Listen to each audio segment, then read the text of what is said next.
If you invest the way people gamble in casinos, you're not going to do very well. It's the long-term investment that works best. But if you like the action of investing, sometimes winning, sometimes losing, just like when they gamble in a casino, those people are not my people. I like the long-term investors who figure out something that's going to work over the long term and buy that. And the sooner the Chinese people gamble less and invest patiently for the long term more, the sooner they will do better. The world is full of foolish gamblers. They will not do as well as the patient investors. Well, I think it can be learned to some extent, and to some extent you're born with it. There's a saying in America they call a long attention span. They can keep their mind on a game or an activity for a long time until they've solved it. And the Chinese do have a long attention span. And that is a hugely desirable quality because you're more likely to get the right answer if you think deeply and hard about a subject for a long time. And it's odd that a group of people who are so good at having a long attention span like to gamble so much, which is quite counterproductive. A lot of people think there is such a thing as truth in the markets, that the market is going to tell you something just by bouncing around. That is not the way Berkshire Hathaway or Charlie Munger invests money. We have a view as to what the intrinsic value is of what is being traded, and we only buy it when we think it's worth more than we're paying. So we're trying to make a long-term investment by waiting for something to be underpriced and then buying it. And we don't give a damn about all these gamblers in the market. To me, they're just so much froth. And it's a foolish way to spend your time if you want to get rich. The Chinese market is going to create a lot of successful investors. If you look at Hong Kong, which has been full of Chinese people enmeshed in a capitalist order with a good securities market, that is going to spread all over China and increase in respectability and size for decades ahead. I anticipate that China's security markets and investing practices will get better and better for a long, long time. There'll be fluctuations, to be sure, but the long-term trend will be more achievement, more respectability, and higher prices. The Chinese who've gotten rich in Hong Kong over the last 50 years are not the short-term traders and the gamblers. It has been the long-term investors who sought out good long-term investments and stubbornly held them for long periods of time.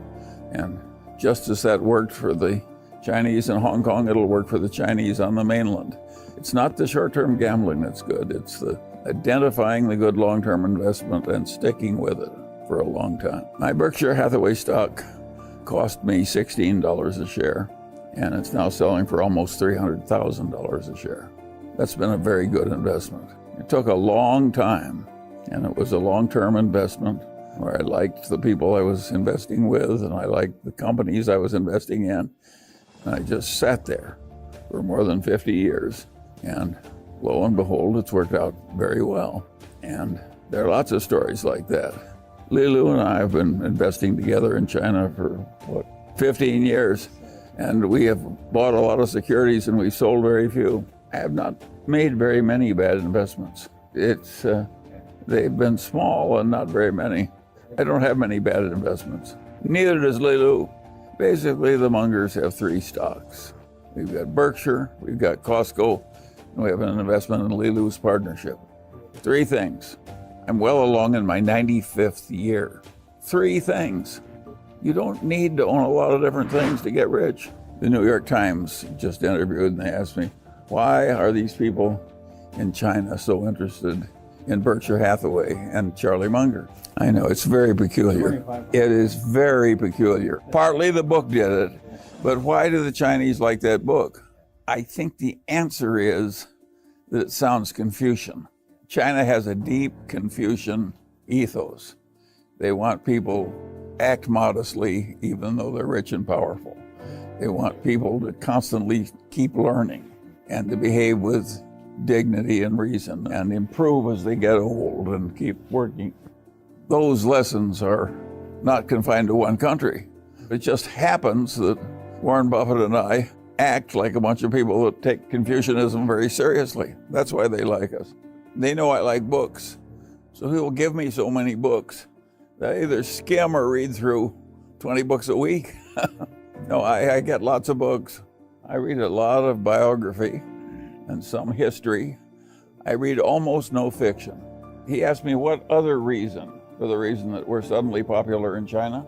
And I said, there's one more reason, is that Warren and I really like the Chinese. And of course, everybody likes people who like them. So that's what happens. Now you say, why have the Chinese gotten so popular with a couple of Omaha boys? That's something that a lot of Chinese don't understand. If you look at China with the viewpoint of a United States citizen, here is what you see. When the Chinese first came in here, they were trying to build the Transcontinental Railroad in the winter through horrible passes in the steep mountains. And nobody could do it. It was impossible. People were dying and it was just too hard. So they brought in like 50,000 Chinese coolies, who were in those days practically slaves. And they took those coolies up into the mountains in the winter and they said, you build a railroad. And they did. And the Americans couldn't do it by themselves. Well, that of course made a very favorable impression. Well, fade in, fade out. And now we've had all this immigration of Asians, Chinese, Japanese, Korean, Vietnamese, so on. And what have those Asians done in America? Well, they've come in and rapidly become doctors, lawyers, professors, businessmen, and so forth, and succeeded mightily. And if we go to our symphony orchestra, which didn't used to have any Chinese in it, every instrument that's hard to play and takes unlimited practice, you look up from the instrument, there's a Chinese face. Well, of course, we find people popular who are succeeding so much in our country, and they're not causing a lot of trouble. They're just succeeding. And so naturally we like the Chinese. And I don't think the ordinary person on mainland China understands what an image of success China has in the United States, because the Chinese Americans have done so well here. And the most extreme thing of all that nobody could have anticipated, nobody ever talks about it, and you should talk about it in your magazine, is because there was so much poverty in China and it was so overpopulated. If an American couple were unable to have children of their own, they could always go to China and adopt a Chinese girl from a very poor family. So in every important city of America, people soon learned they got better babies, taking the unwanted Chinese girls from the remote Chinese farms. That those babies, on average, worked out better than if they had their own children. And so everybody wanted to adopt a child. They don't want an American child. They want a Chinese girl.